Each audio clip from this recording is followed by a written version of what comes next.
Hey all, you know who it is. So today we're going to read section 3 of segment 3. It's entitled Guinness versus Tsuyoshi.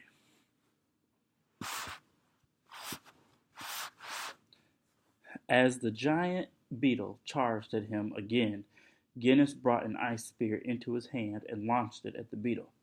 The moment the ice spear hit the beetle, it expanded and grew like wild ivy until it engulfed the beetle and dropped it to the ground encased in ice. He turned to face Tsuyoshi and found himself staring into the fangs of a giant spider. Guinness dived before it bit into him. He saw Tsuyoshi watching him from on top of a giant snake. He laughed. If this was the best Tsuyoshi had, this would be over in a matter of minutes. The giant spider shot webbing at him. Guinness countered by throwing an ice spear. He expanded it into an ice wall to block the webbing and used it to smash the spider. Something cast a shadow over him and on the ground. He grabbed his axe from his waist and turned to Tsuyoshi, who hovered above him equipped with exoskeleton armor, a horn protruding from his helmet, wielding a horn-like blade extended from his left forearm armor. Tsuyoshi tried to run his blade through Guinness, but Guinness blocked the attack with his axe. Guinness tried to grab Tsuyoshi, but Tsuyoshi drew back. His right hand occupied, Guinness threw ice spears at Tsuyoshi with his left hand. A smug grin crossed his face while he watched Tsuyoshi dodge them. The giant snake was at Guinness's back, waiting to strike. So Guinness dropped the ice spear to the ground and manipulated it, caused it to grow, and shaped it into a giant tree.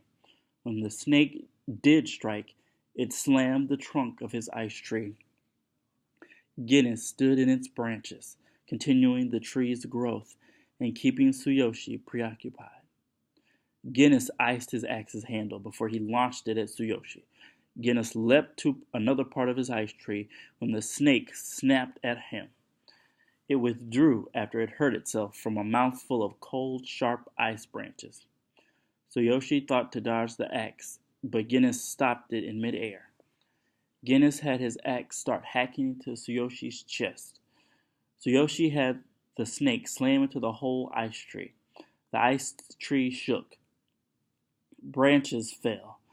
Guinness held tight for a moment. Afterward, he leapt off his creation onto the snake's body. Tsuyoshi combated the axe. Guinness pulled some of the ice from the axe's handle to grab onto Tsuyoshi's leg. Guinness pulled him through the air. Tsuyoshi struggled against it while he fought back against the axe that continued to follow him.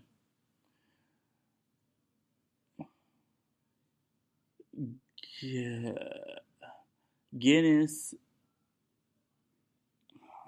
Sorry, guys. Guinness spun Tsuyoshi around by his leg and slammed him into the ground soon after. The snake surrounded its prey and began to try to squeeze the life out of Guinness. Guinness could have easily speared through its head with an ice lance, but he had a better idea. He slammed his hands on the snake and froze it in an instant. It took a majority of his energy, but the sight of the snake sickle would destroy Tsuyoshi's confidence. Next, he drove his axe into Tsuyoshi's breastplate. His axe repeatedly struck at his chest until his axe stuck. He felt a bit lightheaded and exhausted. The moment Tsuyoshi tried to pull the axe from his chest, Guinness used the remaining ice on it to engulf his entire body. Guinness pulled himself from the snake's grasp and slid over its body. He had a hard time catching his breath. He expended too much of his soul energy for his cryo energy, but it was worth it. He moved toward Tsuyoshi, grinning at his victory. The old man from earlier moved toward Tsuyoshi too. Guinness reached him first, The old man from earlier moved towards. Guinness reached him first, shattered, and removed the ice from his body, and extended his hand to help Tsuyoshi off the ground. Tsuyoshi, who freed himself of his exoskeleton armor, took Guinness's hand and stood to his feet. "You're weak," Guinness said and laughed. "My heart wasn't really in it, man," Tsuyoshi said. "You're a sore loser, too," Guinness said. Tsuyoshi waved him off to say he was done with the conversation. "If it makes you feel any better," Guinness said, "I have a lot of experience dealing with nature, so you were already at a disadvantage." "No two people have the same nature abilities," Tsuyoshi said, "so that doesn't make me feel any better at all." Guinness laughed. "I know. I just thought it might." He shrugged and laughed some more. Tsuyoshi didn't say anything else, but then he did. "You're an asshole." He had a pissed expression on his face. Guinness laughed harder. Tsuyoshi couldn't help laugh a bit himself. When the old man stood before them, Tsuyoshi went quiet and stood at attention. "I've never seen my son lose to someone so quickly," the old man said.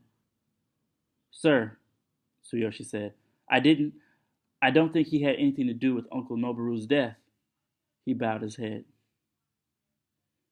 "He didn't," the old man said. "None of these men had anything to do with his death." "What did you say? I don't think I heard you right." Tsuyoshi raised his head and had spoken to the old man in a disrespectful tone. The old man's raised eyebrow told Guinness he had noticed it and reminded him of Junyo. Immediately, Tsuyoshi realized his mistake. "We fought them for nothing, sir?" he asked quickly. "No," the old man said. "You only fought them for a different reason than you originally thought." The old man gave his full attention to Guinness. Guinness got the impression that this was Tsuyoshi's father and wasn't a man you disrespected. "I'm Masahiro," the old man introduced himself, extending his hand. Guinness took it. "Guinness, sir." They shook hands. "I really enjoyed watching your fight," Masahiro said, "but you've got nothing on my nephew." He glanced at Junyo. Guinness wanted to stab him in the foot with a jagged piece of ice, but instead clenched his teeth at his comment. "You weren't bad," Masahiro said. "I could just tell you weren't in your element." His emphasis on element made Guinness unclench his teeth. His emphasis on element made him suspicious. Akira might not have been the only one who visited here recently. "However," Masahiro said, "you, young man, have more training to undergo." Masahiro turned to his son. Even though he demanded respect and strength from his son, he didn't seem like a bad guy. Guinness liked him. His own father had been the same way. "Yes, sir," Tsuyoshi said with a bowed head, embarrassed. Guinness would have laughed, but his mind was preoccupied. Masahiro hadn't said much, but much of what he had said preoccupied Guinness. Masahiro had compared his strength to Junyo's, which annoyed him, but he didn't care enough to say anything about it.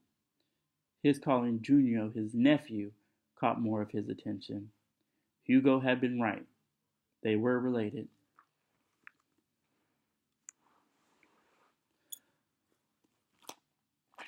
Something dawned on him. He had no idea why he was with Junyo and Hugo. Their siblings and Mateo had brought them together. Teresa's life was in danger. But he had no idea why it mattered if he was with them or not. Why the three of them had to make this trek to Lunaria, meet their siblings, and Mateo there, together.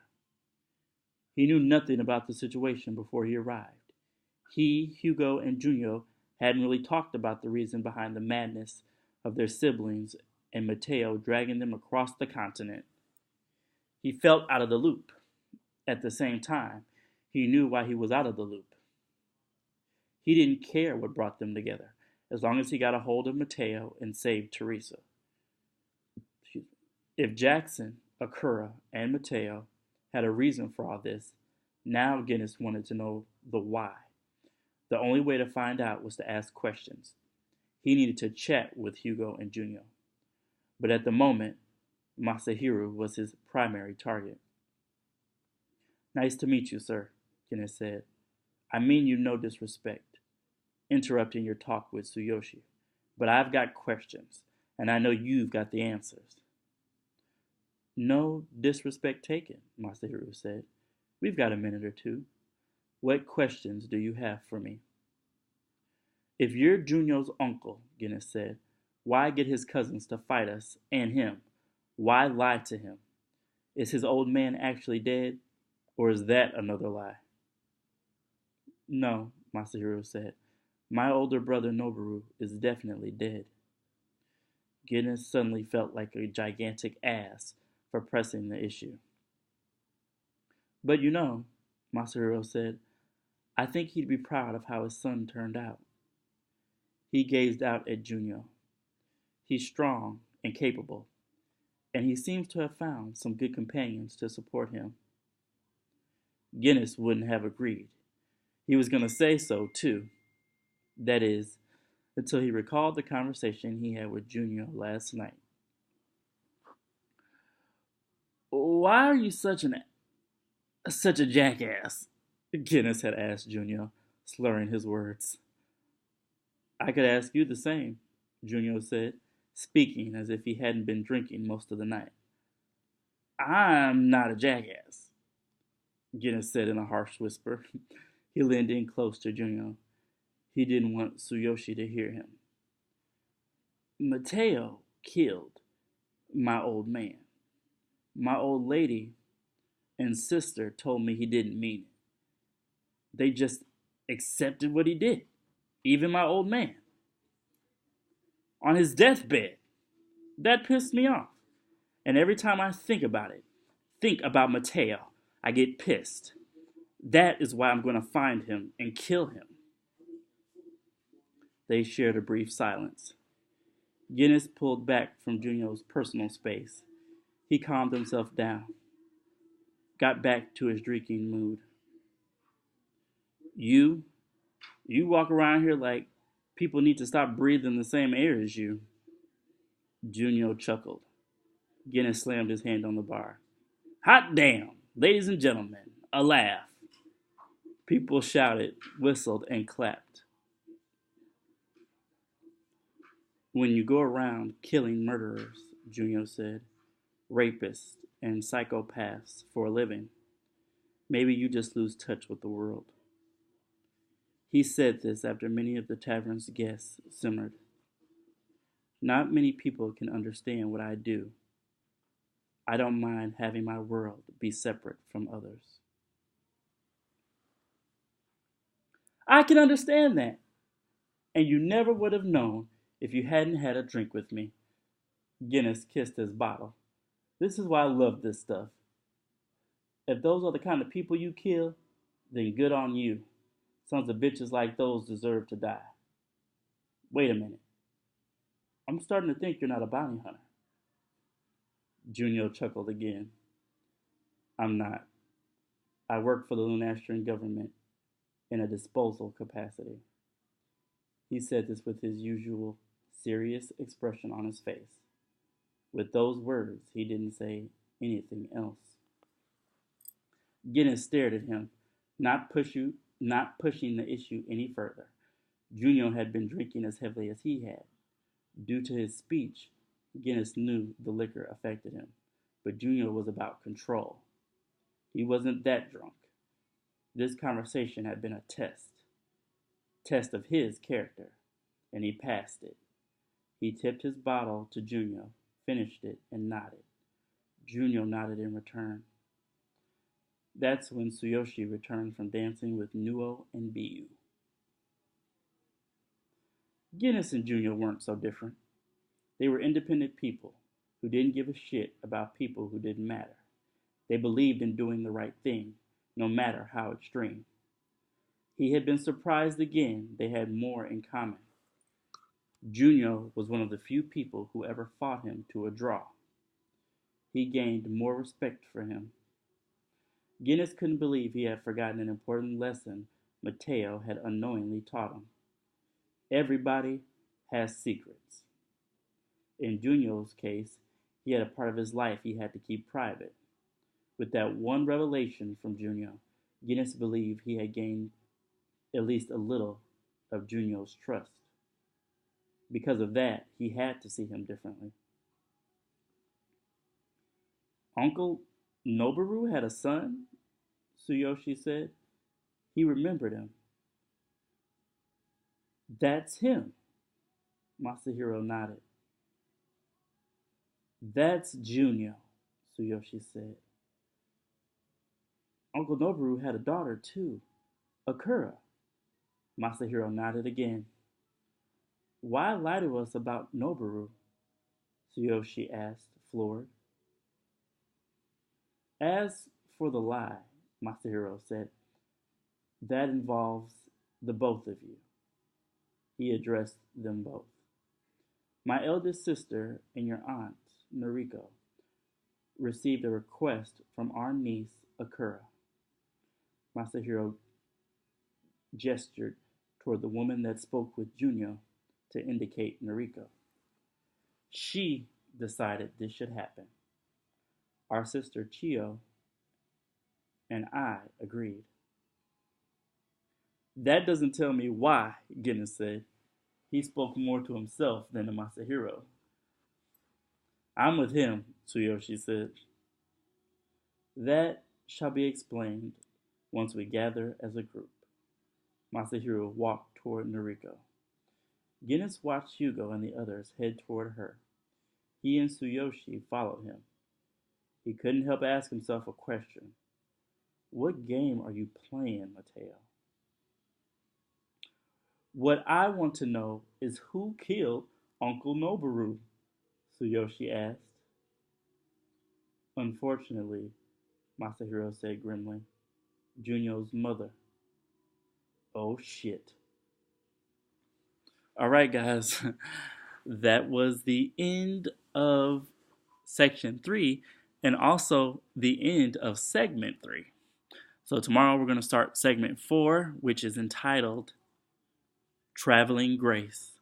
Thank you for listening, and hopefully we'll see each other again tomorrow, or you'll see me and you'll hear me. All right, have a good one. Bye.